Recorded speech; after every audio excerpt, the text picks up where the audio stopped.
Adilabad RIMS లో జగడం ఇంకా ఆగడం లేదు. స్టూడెంట్స్ వర్సెస్ ఫ్యాకల్టీ మధ్య వార్ అంతకంతకి ముదురుతోంది. రిమ్స్ లో జూనియర్ డాక్టర్ల నిరసనలు ఇంకా కొనసాగుతున్నాయి.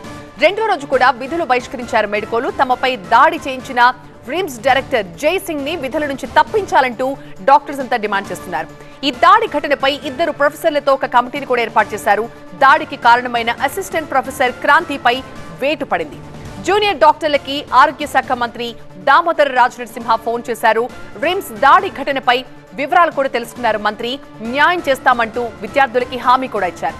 ఆదిలాబాద్ రిమ్స్ లో జూనియర్ డాక్టర్ల ఆందోళన ఇంకా కొనసాగుతోంది. హాస్పిటల్లోకి చొరబడ్డ దుండగులు వైద్య విద్యార్థులపై దాడికి పాల్పడ్డారు. ఈ ఘటనపై పోలీసులు విచారణ జరుపుతున్నారు. దీనిపై విద్యార్థులు ఆందోళనకు దిగారు.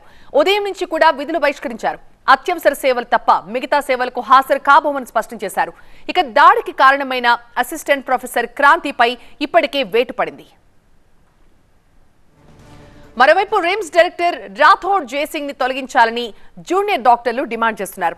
హాస్పిటల్ కాలేజ్ వద్ద ఎలాంటి అవాంఛనీయ సంఘటనలు జరగకుండా పోలీసులు భారీగా మోహరించారు. ఎవరిని కూడా హాస్పిటల్ లోపలికి అనుమతించడం లేదు.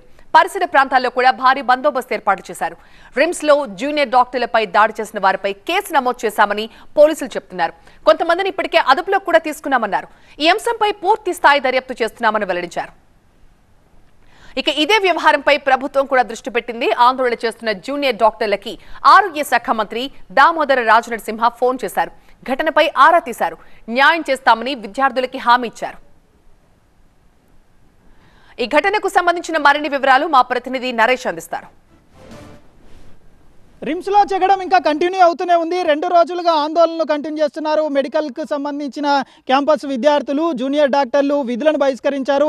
నిన్న 12 గంటల పాటు ఆందోళన చేశారు తమకు న్యాయం జరగాలని. ఇదే చోట బయట వ్యక్తులు వచ్చేసి మెడికల్ క్యాంపస్కు సంబంధించిన విద్యార్థులను జూడాలను దాడి చేశారు. జూడాలపై దాడి చేయడంతో 5గురికి తీవ్ర గాయాలయ్యాయి.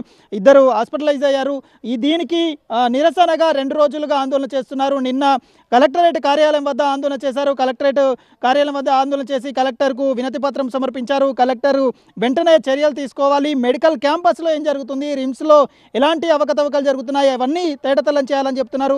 ఆందోళన చేస్తున్నారు. ఈరోజు కూడా మెడికల్ క్యాంపస్కి సంబంధించిన మెడికల్ 2వ రోజు విధులు బహిష్కరించి ఆందోళన చేస్తున్న పరిస్థితి కనిపిస్తుంది. వాళ్ళ న్యాయమైన డిమాండ్ ఏంటి, వాళ్ళు ఇప్పటి వరకు మెడికల్కి సంబంధించిన క్యాంపస్లోకి బయట వ్యక్తులు రావడం పట్ల ఏం చెప్తున్నారు, నిన్న దాడి ఘటనకు సంబంధించి ఎలాంటి న్యాయమైన డిమాండ్ వ్యక్తం చేస్తున్నారు. మేజర్గా నిన్న 12 గంటల ఆందోళన చేశారు. మీపై దాడి చేయించిన క్రాంతి కుమార్ అసిస్టెంట్ ప్రొఫెసర్ మీద వేట్ అయితే పడింది. ఆ 3గురిని అదుపులోకి తీసుకున్నారు, అరెస్ట్ చేశారు. కానీ ఇంకా మీరు స్ట్రైక్ కంటిన్యూ చేస్తున్నారు. కారణాలు ఏంటి? 2వ రోజు విధులు బహిష్కరించి ఆందోళన చేయడానికి కారణాలు ఏంటి? ఇప్పుడు మనకు అన్నీ తెలుసు ఏమేం జరిగిందని. అడిషనల్ కలెక్టర్ మేడం నిన్న వచ్చి కమిటీ వేసి మొత్తం తీసుకున్నారు ఇన్ఫర్మేషన్ ఏం జరిగిందని. తను పైన అఫీషియల్స్కి అది రిపోర్ట్ చేసి అది మనకి కన్వే చేస్తా అన్నారు. ఈరోజు చూడాలి రిపోర్ట్ ఎట్లా వస్తుందో, దానికోసం వెయిట్ చేస్తున్నాం. రిపోర్ట్ కోసం రిపోర్ట్ వచ్చి అది చూద్దాం ప్రోగ్రెస్ ఎట్లా అవుతుంది అనేది. అప్పటి వరకు డ్యూటీస్ ఏం చేయట్లేరు. అంటే ఎమర్జెన్సీ డ్యూటీస్కి అయితే వెళ్తారు. జస్ట్ అంటే ఎమర్జెన్సీ కానీ మాత్రమే మేము ఆపినాం. అంత ఎమర్జెన్సీ ఉన్నప్పుడు అయితే ఉంటారు వాళ్ళు అక్కడ. మీరు ఎలాంటి న్యాయం కోరుకుంటున్నారు? ఇప్పుడు వాళ్ళు చెప్పిన దాని ప్రకారము ఇక్కడ మేము ఏదైతే దాడి జరిగిందో ఆ దాడి వెనుక ఎవరున్నారనేది పక్కా తెలియాల్సిందే అంటున్నారు. ఆ న్యాయం ఎట్లా కోరుకుంటున్నారు? అదే ఇప్పుడు ఎంక్వైరీ కమిటీ పెట్టింది కదా, దాన్ని బట్టి అసలు నిన్న వచ్చి వాళ్ళు ఎందుకు కొట్టిందో ఆ రీజన్ మాత్రం ఇంకా బయటకు వెళ్ళలేదు. అంతే, ఎంక్వైరీలో తెలుస్తుంది. దానికోసం వెయిట్ చేస్తున్నాం. ఇది ఓవరాల్గా అయితే హెల్త్ మినిస్టర్ దామోదర రాజనరసింహ కూడా రెస్పాండ్ అయ్యారు. విద్యార్థులతో మాట్లాడారు. నిన్న ఏం జరిగిందనే వివరాలు ఆరా తీశారు.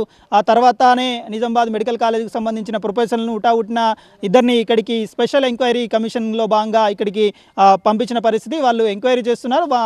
వారితో పాటుగా ఇక్కడ రిమ్స్ డైరెక్టర్ జైసింగ్ రాథోడ్ కూడా 10 మందితో కమిటీ వేశారు. మరోవైపు అడిషనల్ కలెక్టర్ సంబంధించి శ్యామలాదేవి కూడా ఒక విచారణ కమిటీని వేశారు. 3 విచారణ కమిటీలు కొనసాగుతున్నాయి. ఈ దాడికి సంబంధించి క్లియర్ కట్గా ఒక నిజ నిర్ధారణ కమిటీలో తేటతెల్లమయ్యే అవకాశం ఉంది. ఆ నిజ నిర్ధారణ కమిటీలో ఏం తెలుస్తారు, దాని తర్వాత ఎలా ఉంటుంది, ఈ 2వ రోజుకే విద్యార్థులు మెడికల్ ఆందోళనను పరిమితం చేస్తారా లేకపోతే బహిష్కరించి కంటిన్యూ చేస్తారా, వాళ్ళకు న్యాయం జరగాల్సిన పరిస్థితి ఎంతవరకు వస్తుందన్నది చూడాల్సి ఉంది. ఓవరాల్గా అయితే న్యాయం కోరుతున్నారు విద్యార్థులు. Camera person Praveen, Naresh TV 9, Adilabad.